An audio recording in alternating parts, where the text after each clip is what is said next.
Вместо имен цифры. Президент Казахстана Нурсултан Назарбаев возмутился. Ему не нравится, что улицы столицы названы в честь людей, которые, по его мнению, не внесли вклад в становление города. Он предложил чиновникам просто нумеровать улицы, как это делается, к примеру, в Нью-Йорке.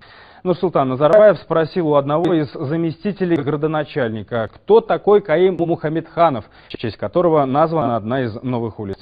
Наш корреспондент Айнур Коскина побывала на этой улице.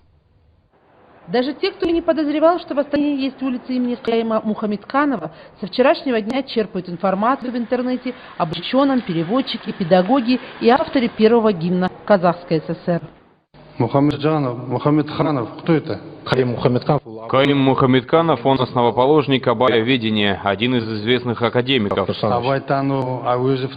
Абайяведение, ауэзоведение, еще какое-то ведение. Всем будем давать улицы Астаны. Какое он имеет отношение к Астане?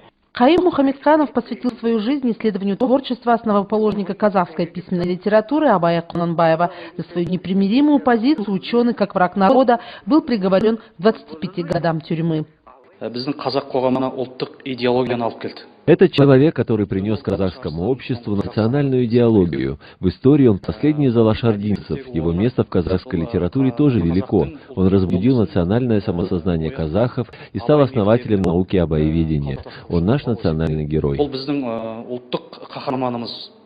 С обретением независимости Каим Мухамедханов продолжил научные изыскания. Он способствовал восстановлению имен казахских писателей, поэтов и участников движения Алаш-Орда, выступавших за независимость казахов. За это ученый даже был удостоен государственной премии, которую получил из рук Нурсултана Назарбаева в 1996 году. Но некоторые депутаты Верхней палаты парламента даже после вчерашнего выступления президента затруднились ответить, кто такой Каим Мухамедханов.